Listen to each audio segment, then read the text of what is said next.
హసన్ గారు మరొకసారి మీ వద్దకు వస్తాను. ఇప్పుడు ప్రస్తుతం మనం బి శ్యామ్ గారు హైకోర్టు అడ్వకేట్ అయినటువంటి బి శ్యామ్ గారు కూడా మనతోటి జాయిన్ అయినారు కాబట్టి వాళ్ళని అడుగుదాం. ప్రస్తుతం శ్యామ్ గారు ఇప్పుడు ప్రస్తుతం ఏదైతే ఉన్నదో మనం ఒకసారి ఈ సన్ రైజ్కు సంబంధించిన ఈ సిరివనం ప్రాజెక్టు విషయం మీదనే వెళ్దాం. అంటే ప్రస్తుతం ఏదైతే ఉన్నదో ఇంత పెద్ద ప్రాజెక్ట్ ఉంది, 250 ఎకరాలకు సంబంధించిన ప్రాజెక్టుపై ప్రభుత్వ అధికారులు ఎంత నిర్లక్ష్య వైఖరి కూడా ఇందులో ఉన్నది మనం చూసుకోవచ్చు. అంటే ఇంత పెద్ద ప్రాజెక్ట్ జరిగినప్పుడు దానికి నామ్స్ అండ్ కండిషన్స్ చాలా క్లియర్గా ఉంటాయి కదండి. వారికి సంబంధించిన వాళ్ళు ఈ లేఅవుట్ చేసినప్పుడు ఈ ఏదైతే చేశారో దాని మీద వాళ్ళు ఎందుకు వారు ఎంత నిద్రపోతున్నారా, మరి వారి మీద ఎందుకు యాక్షన్ తీసుకుంటలేదు? ఇంకొకటి, ఇప్పుడు రేరాకు మన మిత్రులు చెప్పినట్టుగా ఇజాజుద్దీన్ గారు చాలా క్లియర్గా చెప్పారు ఏంటంటే RERA have full authority to issue the direct interim orders on that. ఎందుకు ఇంట్రీమ్ ఆర్డర్స్ ఇవ్వకుండా కేవలం నోటీసులతోని 7 రోజులలో మీరు వచ్చి సంప్రదించండి అని కాలయాపన ఎందుకు చేసిందని మీరు అనుకుంటారండి?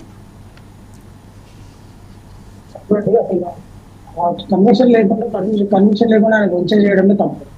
ఇంకొకటి అసలు హైకోర్టు ఆల్రెడీ చెప్పింది ఏంటంటే ఏదైతే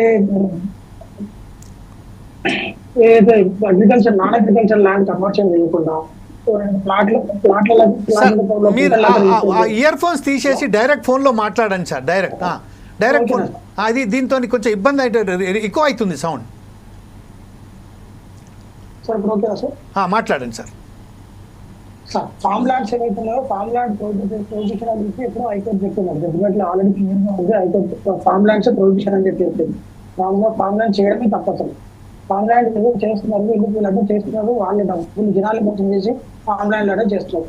ఈవెన్ దో ది గవర్నమెంట్ కూడా ఇనిషియేటివ్ తీసుకొని కొన్ని పేపర్లలో కూడా పబ్లికేషన్ కూడా ఇచ్చింది. ఏమని ఫామ్ ల్యాండ్ ప్రొహిబిషన్ అని చెప్పి హైకోర్టు జడ్జిమెంట్ తర్వాత పేపర్ పబ్లికేషన్ కూడా ఇచ్చింది. అయినా కూడా వీళ్ళు మార్కెటింగ్ చేసి జనం మైండ్ ట్యూటింగ్ చేసి ప్లాట్లనే అమ్ముతున్నారు. ప్రొహిబిషన్ అది ఫామ్ ల్యాండ్ అమ్మడం అనేది ప్రొహిబిషన్. మోర్ ఓవర్ ఇంకొకటి ఏంటంటే ఈ కన్వర్షన్ ఏదైతే చేస్తున్నారో కన్వర్షన్ లేకుండా అక్కడ చేసినట్టు మనమే కనపడుతుంది. అసలు కన్వర్షన్ చేయకుండా అమ్మడమే తప్పు. రీచ్ ఆఫ్ జనాలకి మోసం చేసి దానికి మన ఇట్లా పడి పనిష్మెంట్ కూడా ఇవ్వచ్చు. చీటింగ్ జనాలకి చీటింగ్ చేసి రీచ్ ఆఫ్ టెస్ట్ చేసినందుకు. తర్వాత రెరా అనేది ఇంట్రీమ్ ఆర్డర్ ఇవ్వడానికి లేదండి. ఇంట్రీమ్ ఆర్డర్ జ్యుడిషియల్ ప్రాసెస్ అవుతుంది. జ్యుడిషియల్ ఒక జడ్జిమెంట్ ఏంటంటే రెరా నోటీస్ తోటి మనం కాలేజ్ ఇస్తే ఇంట్రీమ్ ఆర్డర్ సోమోటోగా కోర్టు వారు ఇస్తారు. అది valid order. Mean time they have issued వాళ్ళు ఏదైతే నోటీసులు ఇష్యూ చేశారు కదండి, ఈ ఇష్యూ చేసి 7 రోజుల ప్రాంతంలో మీరు వచ్చి మా దగ్గర వివరణ ఇవ్వండి అని చెప్పారు. ఆ వివరణ ఇచ్చే లోపే వేరే వాళ్ళు వచ్చి ఇంకా రిజిస్ట్రేషన్ చేపిస్తే ఇంకా వాళ్ళు కొనుగోలు చేస్తే అది ఎవరు దీనికి బాధ్యులు సార్? ఇదంతా ఎప్పుడైనా సరే మనం ఏం చేయాలి అంటే ఎవరైనా ఇన్స్టిగేట్ తీసుకొని పట్టదారు లేకపోతే ఇంకెవరు ఆబ్జెక్షన్ పెట్టాలి అక్కడ. అదే objection copy to the collectorate, copy to the CCLA, copy to the ADO, copy to the MRO అని ఎందుకు పెట్టలేదు అంటున్నాను. అదే కాపీ పెట్టాల్సింది, వాళ్ళు పెట్టలేదు. పెట్టుండాల్సింది, పెట్టుంటే జనాలకు ఇనిషియేషన్ కాకుండా ఉంటుంది. ఆ సర్వే నంబర్ బ్లాక్ లిస్ట్ లో ఉండేది. ఆ బ్లాక్ లిస్ట్ పెట్టకపోవడం అనేది తప్పు.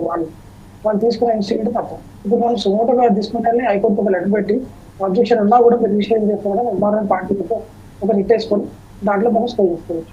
సార్ ఇంకో మన శ్యామ్ గారు ఇదే విషయంపై మనం ఇంకోసారి కొంచెం డీప్లోకి వెళ్తే అసలు ఇంత పెద్ద వెంచర్ చేసినప్పుడు అనేక మార్లు ఎవరెవరో వచ్చారు దాని వెంచర్ ప్రమోషన్స్ గురించి. సినీ తారాలు వచ్చారు, పెద్ద పెద్ద యాంకర్స్ వచ్చారు, వాళ్ళు మాట్లాడారు. అనేక మంది అక్కడ మనం చూసినట్టయితే వేలాది మందిని వీళ్ళు తరలించి అక్కడ చూసినప్పుడు ప్రభుత్వ అధికార యంత్రాంగం ఏం చేస్తున్నదని మనం భావించవచ్చు సార్. సార్ ఇప్పుడు సినీ తారాలు ఏమిస్తారు, వాళ్ళు డబ్బులు ఇస్తారు, వాళ్ళు వస్తారు, పెయిడ్ యాక్టర్స్. ఇప్పుడు వాళ్ళ మీద ఇప్పుడు ఫర్ ఎగ్జాంపుల్ బెట్టింగ్ యాప్స్ అనేది వస్తున్నాయి. ఎవరైతే బెట్టింగ్ యాప్ ప్రమోట్ చేశారో వాళ్ళ మీద కూడా యాక్షన్ తీసుకుంటున్నారు. ఎవరైతే ప్రమోట్ చేశారో ఇట్లాంటి ఇల్లీగల్ యాక్టివిటీ ప్రమోట్ చేసిన వాళ్ళ మీద క్రిమినల్ కేసులు తీసుకోవచ్చు. వాళ్ళు కూడా తప్పు చేసినట్టే కదండి, చట్ట ప్రకారం వాళ్ళు కూడా తప్పు చేసినట్టే. ఇదే విషయంపై మనం ఎజాజుద్దీన్ గారి దగ్గరికి వెళ్దాం. ఎజాజుద్దీన్ గారు just mister Shyam saying that RERA do not have authority to issue the interim